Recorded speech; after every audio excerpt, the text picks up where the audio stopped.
Hi everyone, welcome back to Socio Plus. ഒരു പുതിയ unit നമ്മളിന്ന് സ്റ്റാർട്ട് ചെയ്യുകയാണ്. 8ാം ക്ലാസ്സിൻ്റെ സോഷ്യൽ സയൻസ് ടെക്സ്റ്റിൽ നിന്നുള്ള 11ാമത്തെ unit India and economic planning, ഇന്ത്യയും സാമ്പത്തിക ആസൂത്രണവും എന്ന് പറയുന്ന ഒരു ചാപ്റ്ററാണ്. ഒരു ചെറിയ ചാപ്റ്റർ, ഒരുപാടൊന്നും നമുക്ക് പഠിച്ചു പോകാനില്ലാത്ത ഒരു കമ്പാരിറ്റീവ്ലി ഒരു ചെറിയ ചാപ്റ്ററാണ് ഇന്ത്യ ആൻഡ് ഇക്കണോമിക് പ്ലാനിംഗ്, ഇന്ത്യയും ഇന്ത്യയുടെ സാമ്പത്തിക ആസൂത്രണവും എന്ന് പറയുന്ന ചാപ്റ്റർ. അപ്പോൾ ഇവിടെ ഏറ്റവും ആദ്യം തന്നെ ഒരു ഉപജില്ലാ സ്കൂൾ സാമൂഹ്യശാസ്ത്രമേള, ഉപജില്ലാ സ്കൂൾ സാമൂഹ്യശാസ്ത്രമേള, ഒരു social science fair, sub district ലെവലിലുള്ള ഒരു സോഷ്യൽ സയൻസ് ഫെയറുമായി ബന്ധപ്പെട്ട ഒരു ചിത്രം ഇവിടെ കൊടുത്തിട്ടുണ്ട്. അതേപോലെ അതിന് താഴെ കുറച്ച് പോയിന്റ്സ് ഒക്കെ പറഞ്ഞുകൊണ്ടാണ് ഈ ഒരു യൂണിറ്റ് സ്റ്റാർട്ട് ചെയ്യുന്നത്.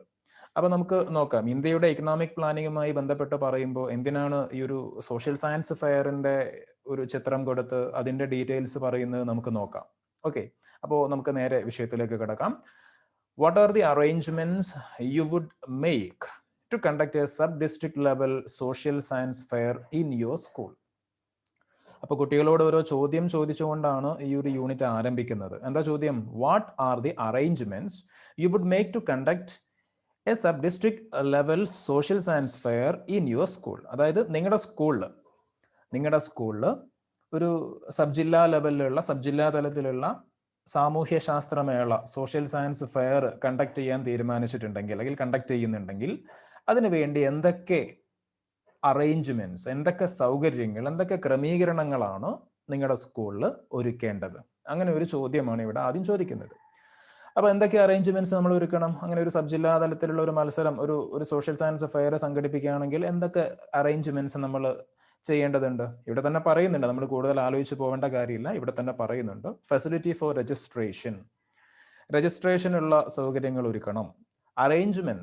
Arrangements for food and drinking water, ഭക്ഷണം, കുടിവെള്ളം തുടങ്ങിയിട്ടുള്ള കാര്യങ്ങളൊക്കെ ബന്ധപ്പെട്ട സൗകര്യങ്ങൾ നമ്മൾ ഒരുക്കണം. അതേപോലെ ലൊക്കേഷൻ ഓഫ് സ്റ്റോൾസ്, ഓരോരോ ഐറ്റംസ് പ്രദർശിപ്പിക്കാനുള്ള ഓരോരോ സ്റ്റാളുകൾ നമ്മൾ എന്ത് ചെയ്യണം? നമ്മൾ അറേഞ്ച് ചെയ്യണം. പ്രദർശിപ്പിക്കാനുള്ള സ്റ്റാളുകൾ എവിടേക്കാണ് വേണ്ടത് എന്നൊക്കെ നമ്മൾ തീരുമാനിക്കണം. അതുപോലെ ലൊക്കേഷൻ ഓഫ് സ്റ്റോൾസ് പറഞ്ഞു. ഇൻവൈറ്റിംഗ് ഗസ്റ്റ്സ്, നമ്മൾ എന്ത് ചെയ്യണം? ഈ പരിപാടിയിലേക്ക് അതിഥികളെ, ഗസ്റ്റിനെയൊക്കെ നമ്മൾ ഇൻവൈറ്റ് ചെയ്യണം. അതേപോലെ ഇൻവൈറ്റിംഗ് ജഡ്ജസ്, വിധികർത്താക്കളെ, ജഡ്ജസിനെ നമ്മൾ ക്ഷണിക്കേണ്ടതുണ്ട്. ഓരോ മത്സരവും, ഓരോ ഇവന്റും, ഓരോ ഐറ്റവും വാല്യൂ ചെയ്ത് ജഡ്ജ്മെന്റ് നടത്താനുള്ള ജഡ്ജസിനെ നമ്മൾ ഇൻവൈറ്റ് ചെയ്യണം. അതേപോലെ അറേഞ്ച്മെന്റ്സ് ഫോർ പാർക്കിംഗ് വെഹിക്കിൾസ്, വരുന്ന വാഹനങ്ങൾക്കൊക്കെയുള്ള പാർക്കിംഗ് സൗകര്യം നമ്മൾ കാണണം. അങ്ങനെ ഒരുപാട് അറേഞ്ച്മെന്റ്സ് അല്ലെ, ഒരുപാട് അറേഞ്ച്മെന്റ്സ്. അതേപോലെ അറേഞ്ചിങ് പ്രൈസസ്, കുട്ടികൾക്കുള്ള സമ്മാനങ്ങളും കാര്യങ്ങളൊക്കെ നമ്മൾ അറേഞ്ച് ചെയ്യണം. അങ്ങനെ ഒരുപാട് അറേഞ്ച്മെന്റ്സ് നമ്മൾ എന്തിന്റെ ഭാഗമായിട്ട് ചെയ്യേണ്ടതുണ്ട്? ഒരു sub district level social science fair നമ്മുടെ സ്കൂളിൽ വെച്ച് കണ്ടക്ട് ചെയ്യുകയാണെങ്കിൽ അതിന് വേണ്ടി നമ്മൾ ചെയ്യേണ്ടതുണ്ട്. അപ്പോൾ അത് എണ്ണിയാൽ നമ്മൾ ഇനിയും ആലോചിച്ച് പോവുകയാണെങ്കിൽ ഒരുപാട് പോയിന്റ്സ് നമുക്ക് ഇനിയും കിട്ടും. പക്ഷെ നമുക്ക് അത് അത്ര അത്യാവശ്യമുള്ള കാര്യമല്ല, എക്സാമിലേക്ക് ആവശ്യമുള്ള കാര്യമല്ല. ഇങ്ങനെ ഒരു പ്രോഗ്രാം നമ്മൾ അറേഞ്ച് ചെയ്യുമ്പോൾ, ഓർഗനൈസ് ചെയ്യുമ്പോൾ അതിൻ്റെ ഭാഗമായിട്ട് ഇങ്ങനെ ഒരുപാട് പ്ലാനിങ്, ഒരുപാട് അറേഞ്ച്മെന്റ്സ് നമ്മൾ ചെയ്യേണ്ടതുണ്ട് എന്ന് നമുക്കിവിടെ മനസ്സിലായി. Okay, we need to decide many things beforehand for the successful conduct of the fair. നമ്മൾ പറഞ്ഞ കാര്യം തന്നെയാണ്. അതായത് ഇങ്ങനെ ഒരു ഫെയർ കണ്ടക്ട് ചെയ്യാൻ വേണ്ടി, വളരെ സ്മൂത്തായിട്ട് നടക്കുന്നതിന് വേണ്ടി ഇങ്ങനെ ഒരുപാട് കാര്യങ്ങൾ നമ്മൾ എന്ത് ചെയ്യണം? മുൻകൂട്ടി ആലോചിച്ച് തീരുമാനിക്കേണ്ടതായിട്ടുണ്ട്. We need planning for the success of any programme. ഈ സോഷ്യൽ സയൻസ് ഫെയർ എന്ന് മാത്രമല്ല, ഏതൊരു പ്രോഗ്രാം ആണെങ്കിലും നമ്മൾ എന്ത് ചെയ്യണം? We need planning for the success of that programme. അല്ലെ, എന്ത് പരിപാടിയാണെങ്കിലും അതിൻ്റെ വിജയത്തിന് വേണ്ടി, ആ പരിപാടി സക്സസ് ആവാൻ വേണ്ടിയിട്ട് നമ്മൾ എന്ത് ചെയ്യണം? ഒരു പ്ലാനിങ് നമ്മൾ നടത്തേണ്ടതുണ്ട്. So planning is essential for all organisations and institutions including government. അപ്പൊ ഈ പ്ലാനിങ് എന്ന് പറയുന്നത് ഒരു വ്യക്തി ആയിക്കോട്ടെ, സ്ഥാപനം ആയിക്കോട്ടെ, അല്ലെ, സംഘടനയായിക്കോട്ടെ, എല്ലാറ്റിനെ സംബന്ധിച്ചും എന്താണ്? വളരെ ഇമ്പോർട്ടൻ്റ് ആയിട്ടുള്ളൊരു കാര്യമാണ്. അത് നമ്മുടെ സർക്കാർ ആണെങ്കിൽ, ഗവൺമെന്റ് ആണെങ്കിൽ കൂടി, ഗവൺമെന്റിന്റെ കാര്യം ആയിക്കോട്ടെ, ഒരു വ്യക്തിയുടെ കാര്യം ആയിക്കോട്ടെ, ഒരു ഓർഗനൈസേഷൻ ഒരു ഇൻസ്റ്റിറ്റ്യൂഷൻ എന്തുമായിക്കോട്ടെ, അതിന്റെ പ്രവർത്തനങ്ങൾ സക്സസ്ഫുൾ ആവണമെങ്കിൽ എന്ത് വേണം? Planning is essential. പ്ലാനിങ് എന്ന് പറയുന്നത്, ആസൂത്രണം എന്ന് പറയുന്നത് ഏത് കാര്യത്തിലും അത്യാവശ്യമായിട്ടുള്ള കാര്യമാണ്. So economic activities when undertaken through proper planning, help the nation's economic progress. എന്താ ഇവിടെ പറയുന്നത്? Economic activities when undertaken through proper planning. ഒരു രാജ്യത്തെ economic activities, ഒരു രാജ്യത്തെ സാമ്പത്തിക പ്രവർത്തനങ്ങളൊക്കെ when undertaken through proper planning, കൃത്യമായ ആസൂത്രണത്തോടു കൂടി നടക്കുകയാണെങ്കിൽ, ഒരു രാജ്യത്തെ സാമ്പത്തിക പ്രവർത്തനങ്ങളൊക്കെ ഇക്കണോമിക് ആക്ടിവിറ്റീസ് ഒക്കെ when undertaken through proper planning, കൃത്യമായിട്ടുള്ള ആസൂത്രണത്തോടു കൂടി നടക്കുകയാണെങ്കിൽ, that help the nation's economic progress. അത് എന്തിനെ സഹായിക്കും? help the nation's economic progress. ആ രാജ്യത്തിന്റെ സാമ്പത്തിക വളർച്ചയെ, പുരോഗതിയെ അത് സഹായിക്കും. എന്താ ഇവിടെ പറഞ്ഞത്? ഒരു രാജ്യത്തെ എക്കണോമിക് ആക്ടിവിറ്റീസ് കൃത്യമായ പ്ലാനിങ്ങോട് കൂടിയുള്ള എക്കണോമിക് ആക്ടിവിറ്റീസ് ആണെങ്കിൽ അത് ആ രാജ്യത്തിന്റെ വളർച്ചയെ സഹായിക്കും. ആ രാജ്യത്തിന്റെ മൊത്തത്തിലുള്ള ഓവറോൾ പ്രോഗ്രസ്സിന്, എക്കണോമിക് പ്രോഗ്രസ്സിന് അത് കാരണമാകും എന്നാ പറയുന്നത്. അപ്പൊ പ്ലാനിങ് ഉണ്ടെങ്കിലേ ഒരു രാജ്യത്തിനും വളർച്ചയുള്ളൂ എന്ന് മനസ്സിലായി. Economic planning is the preparation to achieve the economic objectives of the society using the available resources within specific period of time. Economic planning എന്ന് പറഞ്ഞാൽ എന്താ? അതാണ് ഇവിടെ പറയുന്നത്. Economic planning is the preparation to achieve the economic objectives of the society using the available resources within specific period of time. Okay. അതായത് പിന്നെ സാമ്പത്തിക ആസൂത്രണം, എക്കണോമിക് പ്ലാനിങ് എന്ന് പറഞ്ഞാൽ എന്താ? അതവിടെ പറയുന്നത്. അതായത് നമുക്ക് ലഭ്യമായ അവൈലബിൾ ആയിട്ടുള്ള റിസോഴ്സസ്, ഓക്കെ, ഒരു രാജ്യത്തിന് അവൈലബിൾ ആയിട്ടുള്ള റിസോഴ്സസ് ഉപയോഗപ്പെടുത്തി സമൂഹത്തിന്റെ പ്രധാന സാമ്പത്തിക ലക്ഷ്യങ്ങളൊക്കെ നേടാൻ നടത്തുന്ന ആ ഒരു മുന്നൊരുക്കത്തെയാണ്, ആ ഒരു പ്രിപ്പറേഷനെയാണ് നമ്മൾ എന്ത് വിളിക്കുന്നത്? സാമ്പത്തിക ആസൂത്രണം, ഇക്കണോമിക് പ്ലാനിങ് എന്ന് വിളിക്കുന്നത്. ഒന്നുകൂടി ആ സെന്റൻസ് നോക്കാം. Economic planning is the preparation. അതൊരു മുന്നൊരുക്കമാണ്, തയ്യാറാവലാണ്, ഒരു തയ്യാറെടുപ്പാണ്. ഇക്കണോമിക് പ്ലാനിങ് എന്ന് പറയുന്നത് ഒരു തയ്യാറെടുപ്പാണ്, ഒരു പ്രിപ്പറേഷൻ ആണ്. To achieve the economic objectives of society using the available resources within specific period of time.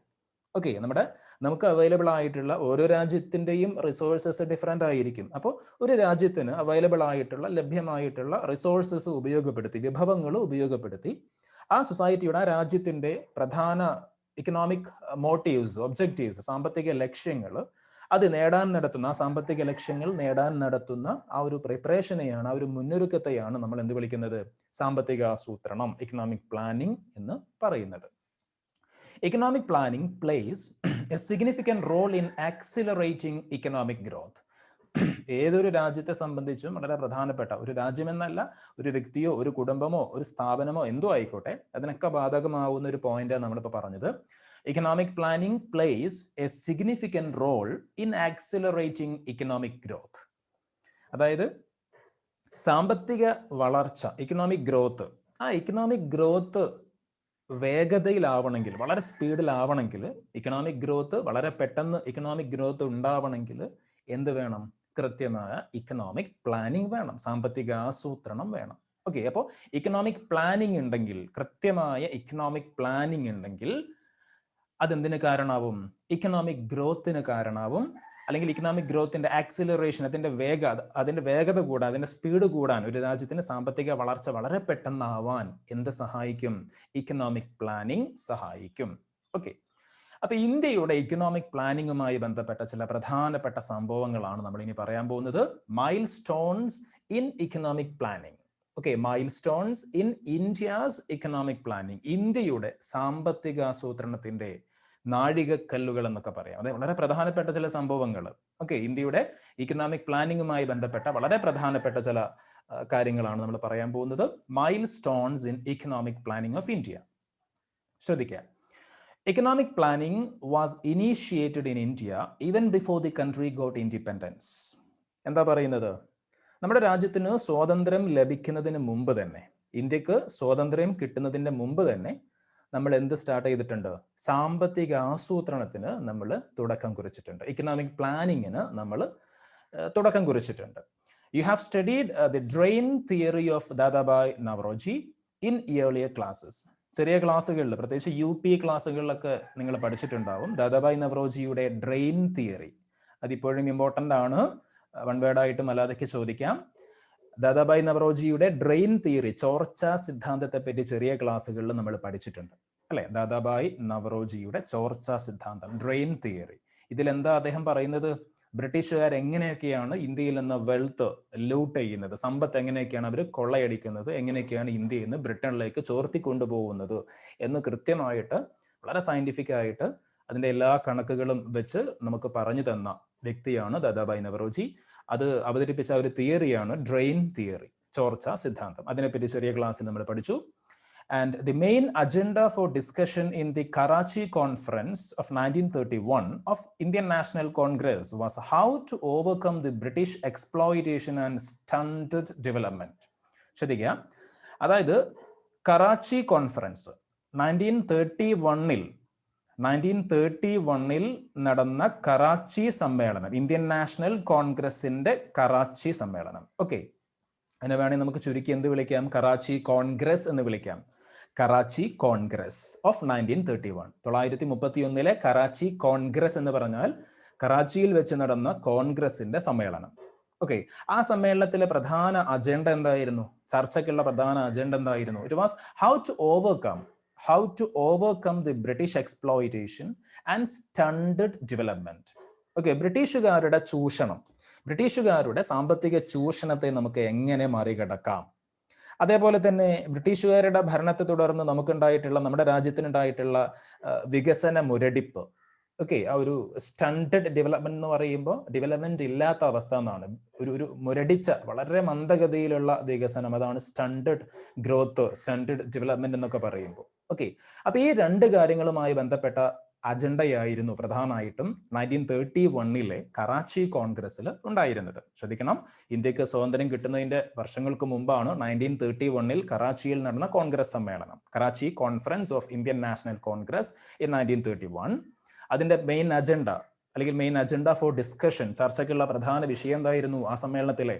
How to overcome the British exploitation and stunted development. ബ്രിട്ടീഷുകാരുടെ സാമ്പത്തിക ചൂഷണത്തെയും അതേപോലെ തന്നെ ബ്രിട്ടീഷുകാരുടെ കീഴിൽ നമ്മുടെ രാജ്യം അനുഭവിക്കുന്ന വളർച്ച മുരടിപ്പിനെയും അല്ലെങ്കിൽ വികസന മുരടിപ്പിനെയും നമുക്ക് എങ്ങനെ മറികടക്കാം, എങ്ങനെ നേരിടാം, ഇതായിരുന്നു വിഷയം. In 1938,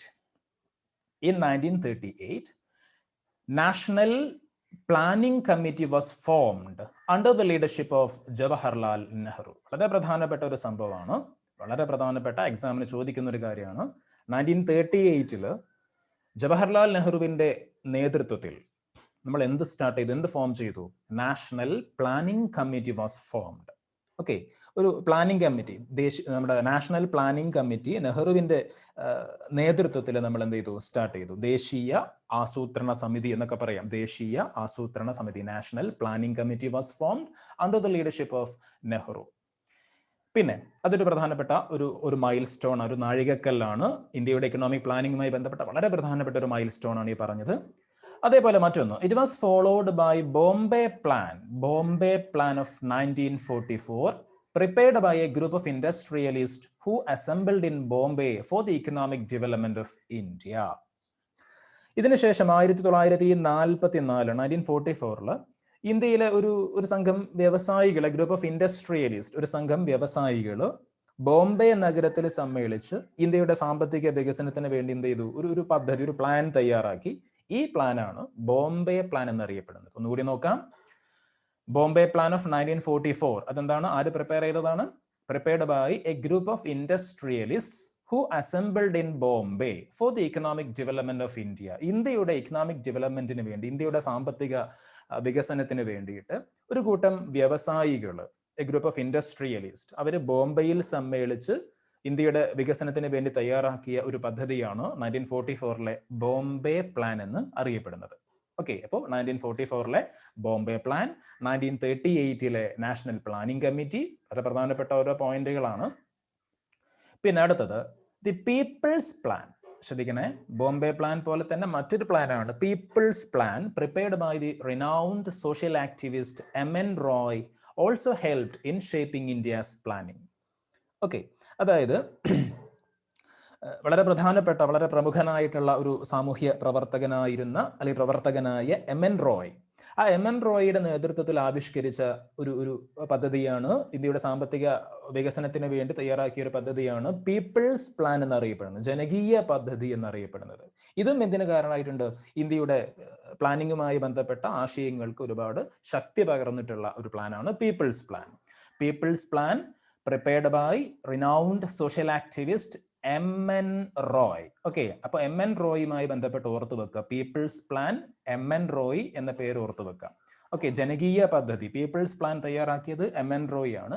that also helped in shaping India's planning. ഇന്ത്യയുടെ പ്ലാനിങ്ങുമായി ബന്ധപ്പെട്ട, സാമ്പത്തിക ആസൂത്രണവുമായി ബന്ധപ്പെട്ട കാര്യങ്ങൾക്ക് കൂടുതൽ ശക്തി പകർന്നിട്ടുള്ള ഒരു കാര്യമാണ്, ഒരു സംഗതിയാണ്, ഒരു പ്ലാനാണ് എം എൻ റോയിയുടെ പീപ്പിൾസ് പ്ലാൻ എന്ന് പറയും, ജനകീയ പദ്ധതി. പിന്നെ അടുത്ത point, the first industrial policy of 1948. The first industrial policy of 1948 formulated in independent India strengthened economic development through planning. ഇതുവരെ നമ്മൾ പറഞ്ഞത് സ്വാതന്ത്ര്യം കിട്ടുന്നതിന് മുമ്പുള്ള കാര്യമായിരുന്നു. എന്നാൽ ഇത് ആഫ്റ്റർ ഇൻഡിപെൻഡൻസ് ആണ്, സ്വാതന്ത്ര്യം കിട്ടിയതിന് ശേഷമാണ്, 1948 ആണ്. എന്താ ഈ പോയിന്റ് പറയുന്നത്? The first industrial policy of 1948 formulated in independent India strengthened economic development through planning. The first industrial policy of 1948 strengthened economic development through planning.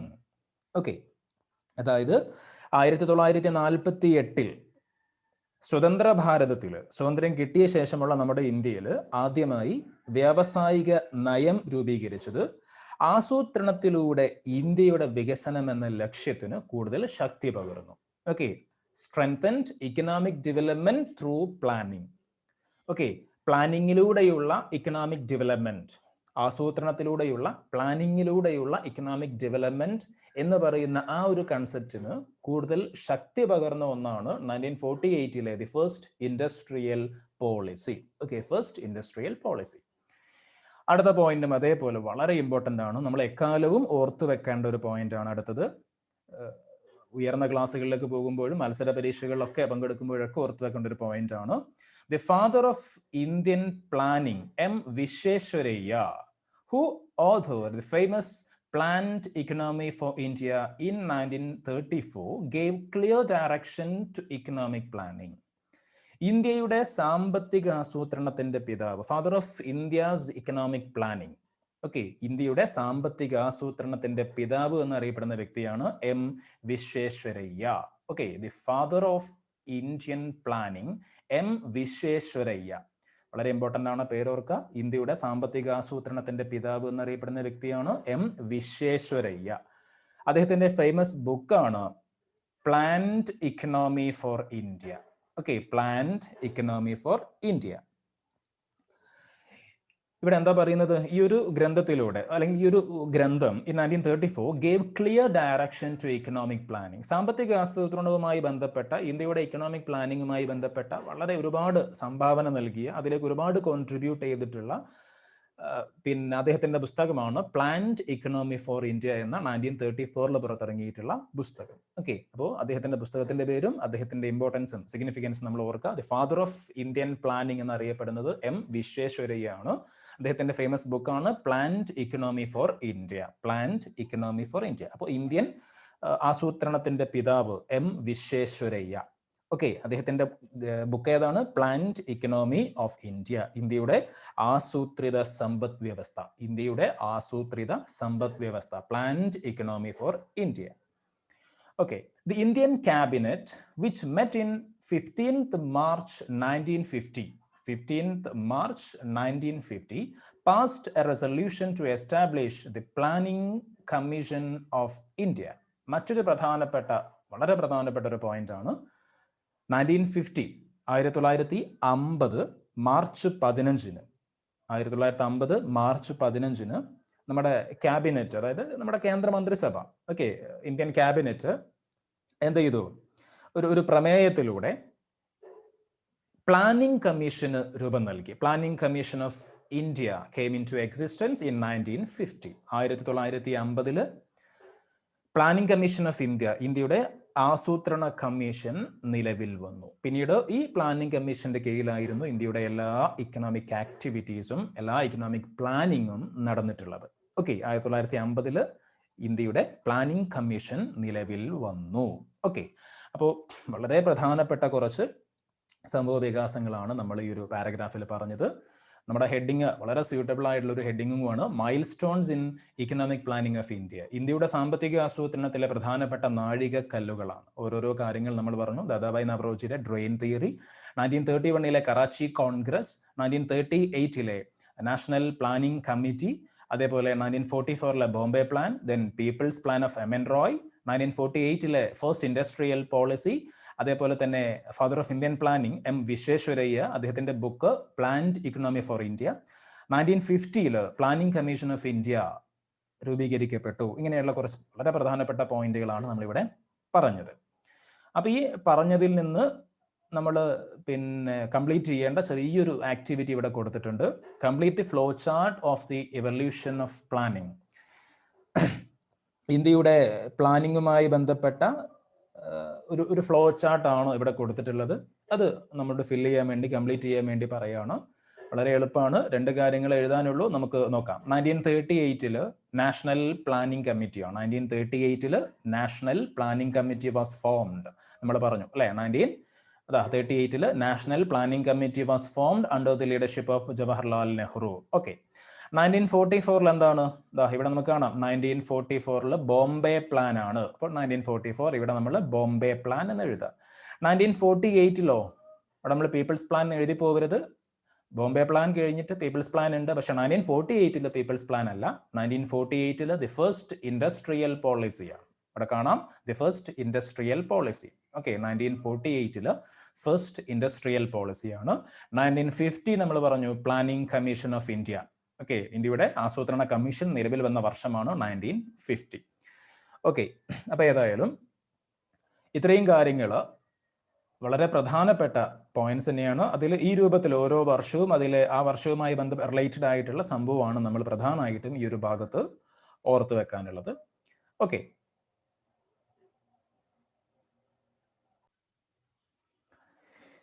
ഇനി അടുത്ത ഭാഗത്തേക്ക് കിടക്കുകയാണെങ്കിൽ അടുത്ത ഹെഡിങ് നമുക്ക് കാണാം, objectives of economic planning in India. Objectives of economic planning in India, അതായത് Indian economic പ്ലാനിങ്ങിന്റെ, Indian സാമ്പത്തിക ആസൂത്രണത്തിന്റെ ലക്ഷ്യങ്ങൾ എന്തൊക്കെയാണ്?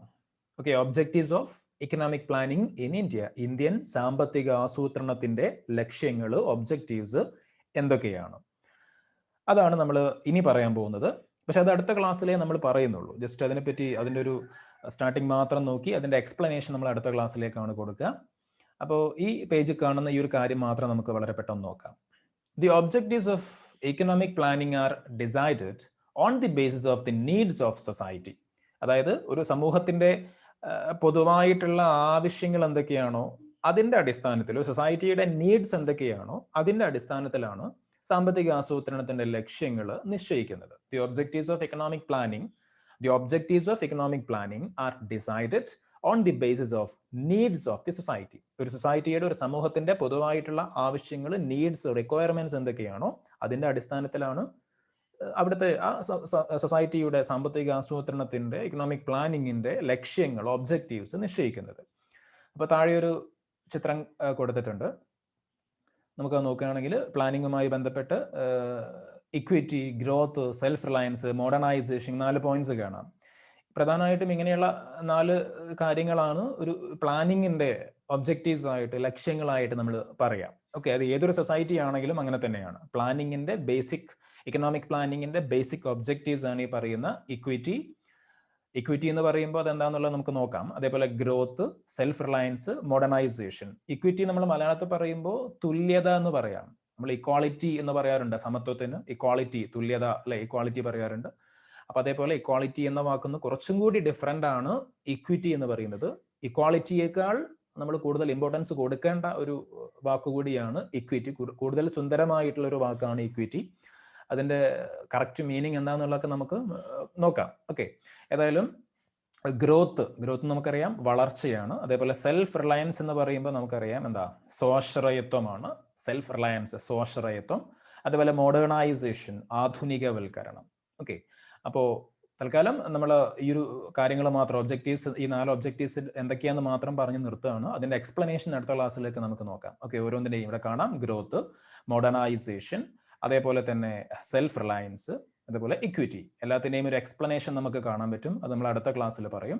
അപ്പോൾ ഇന്ന് നമ്മൾ തൽക്കാലം ഈ base objectives of economic planning ഏതൊക്കെയാണ് ജസ്റ്റ് ഒന്ന് പരിചയപ്പെട്ട് നമ്മളിവിടെ എന്ത് ചെയ്യുകയാണ്, ക്ലാസ് കൺക്ലൂഡ് ചെയ്യുകയാണ്. ബാക്കി ഡീറ്റെയിൽസ് നമുക്ക് അടുത്ത ക്ലാസ്സിലേക്ക് ഷെയർ ചെയ്യാം. Okay, thank you.